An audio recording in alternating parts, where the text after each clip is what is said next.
Bonjour mes amis, c'est Nabil. Bienvenue encore une fois sur ma chaîne YouTube. Donc aujourd'hui, on va continuer à apprendre le langage Arduino et on va découvrir aujourd'hui d'autres instructions qu'on peut utiliser dans le langage Arduino, à savoir l'instruction if. Donc ce qu'on va réaliser aujourd'hui, c'est un circuit encore plus complexe que les autres circuits. Donc l'idée c'est d'allumer une des LED à LED rouge ou la LED verte en se basant sur ce bouton poussoir, mais aussi sur ce switch. Donc, si ce switch il est sur cet état, on doit pouvoir allumer LED. Si le switch il est dans un autre état, on doit pouvoir allumer l'autre LED. Et toujours en appuyant sur le bouton. Donc, par exemple, le switch il est dans cet état. On appuie sur le bouton poussoir et il y a la LED rouge qui s'allume. Si jamais on change l'état de ce switch, on appuie sur le bouton et il y a la LED verte qui s'allume. Donc, on va voir comment est-ce qu'on a fait déjà le circuit, donc le branchement. Et ensuite, on va voir comment est-ce qu'on a réalisé le code. Donc, pour le circuit, en fait, on a commencé avec l'ancien circuit qu'on avait utilisé pour utiliser le bouton poussoir.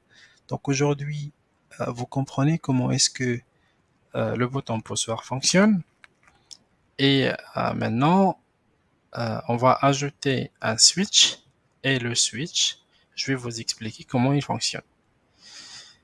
Et ensuite, on a deux LED pilotées, une sur le pin 8 et l'autre sur la pin 13.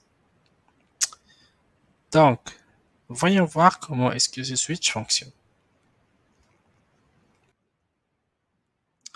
Donc, pour le fonctionnement de ce switch, on a deux états. En fait, ce switch, déjà, c'est un circuit simple. En fait, ces trois pins, ils peuvent être connectés 2 à 2. Donc, soit le 1 et le 3 ils sont connectés, soit le 2 et le 3 ils sont connectés, et ça dépend l'état du switch. Donc, on a deux états. Premier état, deuxième état.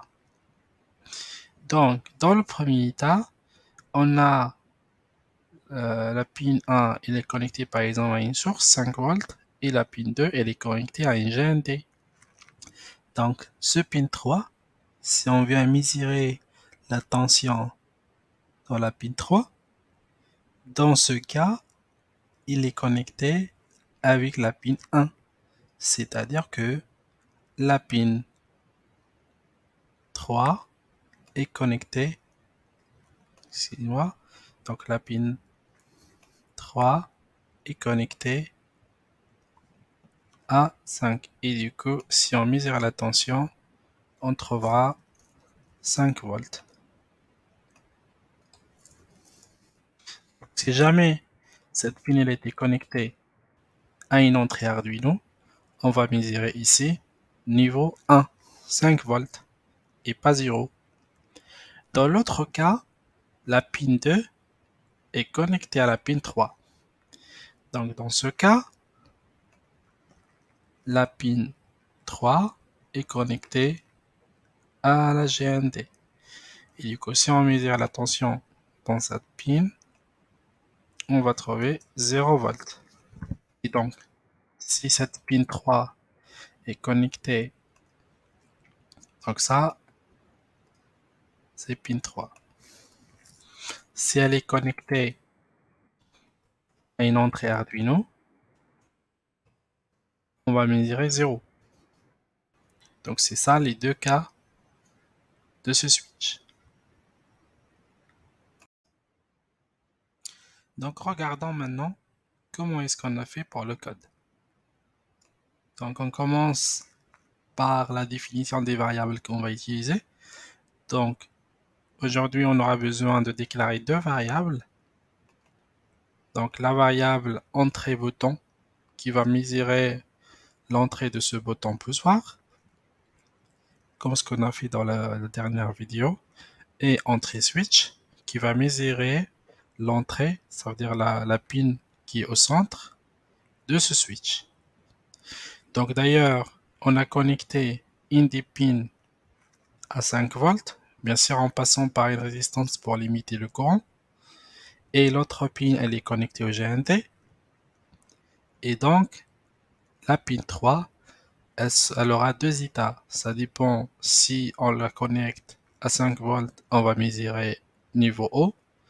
Si jamais on le connecte à GND, on va mesurer niveau bas. Et donc, en cliquant sur ce switch, on change d'état. Donc ici, on va configurer les pins. Donc, on va configurer le pin 8 comme output, ça veut dire comme sortie. Et on va le connecter à la LED verte. On va configurer la pin 13 comme sortie aussi. Et on va le connecter à la LED rouge. Donc, bien sûr, toujours on utilise des résistances de presque 1 ohm ou plus pour limiter le courant. Donc, on a discuté ça dans les autres vidéos. Et on va configurer deux autres pins. C'est la pin 4 comme entrée. Donc, cette pin 4 comme entrée pour mesurer la tension de ce bouton poussoir. Donc, comme on a expliqué dans l'autre vidéo. Et la pin 7, c'est pour mesurer la tension dans le pin au centre des switches. Et donc, dans le loop, le programme qui va s'exécuter à l'infini, qu'est-ce qu'on fait? Comme ce qu'on a fait dans la dernière vidéo, on lit la valeur des boutons et on lit aussi la valeur des switches. Et donc, on va utiliser l'instruction qui est le CJ de cette vidéo qui est if. Et ça veut dire si. Donc, si cette valeur des boutons est égale à 0, ça veut dire qu'on a appuyé dessus comme ça. Il se passe quoi? Ben, si elle est égale à 0, on rentre dans cette condition. OK? Et on fait tout ça. Donc, qu'est-ce qu'on fait dans cette condition? Ben, il y a encore une autre condition. C'est la valeur des switches. C'est la valeur de ce pin-là. OK? Donc, on l'avait déjà lu, la valeur ici des switches. Donc, si cette valeur est à l'état bas, ça veut dire si elle est connectée à la GND, ici comme cet état, qu'est-ce qu'on fait? On anime la LED connectée à la LED 13, ça veut dire la LED rouge. Et on éteint la LED connectée à la pin 8, qui est la LED verte. Else, sinon. Donc sinon, ça veut dire quoi? Si cette valeur n'est pas égale à 0, ça veut dire qu'elle sera égale à 1. Parce qu'il n'y a que deux valeurs en numérique. Rappelez-vous de ce qu'on avait expliqué avant. On n'a que deux valeurs ici. Soit 0, soit 1. Le 1, c'est 5 volts et le 0, c'est 0 volts. Donc, si jamais cette valeur est différente de 0, qu'est-ce qu'on fait? Ben, on fait l'inverse. On allume la LED verte qui est connectée à la pin 8 et on éteint la LED rouge qui est connectée à la pin 13. Et on sort des conditions. Et si jamais cette condition n'est pas vraie, ça veut dire que le bouton n'est pas, appuyé, qui est jusqu'ici, ben on fait rien. On attend que l'utilisateur appuie sur le bouton. Donc voyons ce que ça va donner. Donc ici, on met le switch dans cet état et on appuie sur le bouton. On avait déjà appuyé, donc c'est la LED rouge qui est allumée.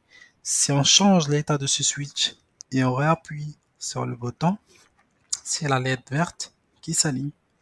Et ainsi de suite. Si on change encore l'état et on appuie, c'est la LED rouge qui s'allume. Voilà. Donc j'espère que vous avez compris qu'est-ce qu'elle fait l'instruction if. C'est très important et vous allez l'utiliser dans tous les programmes que vous allez faire.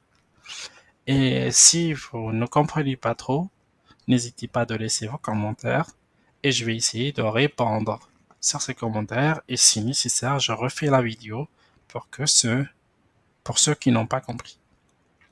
Donc, merci à vous. Et n'oubliez pas, abonnez-vous pour recevoir les prochaines vidéos.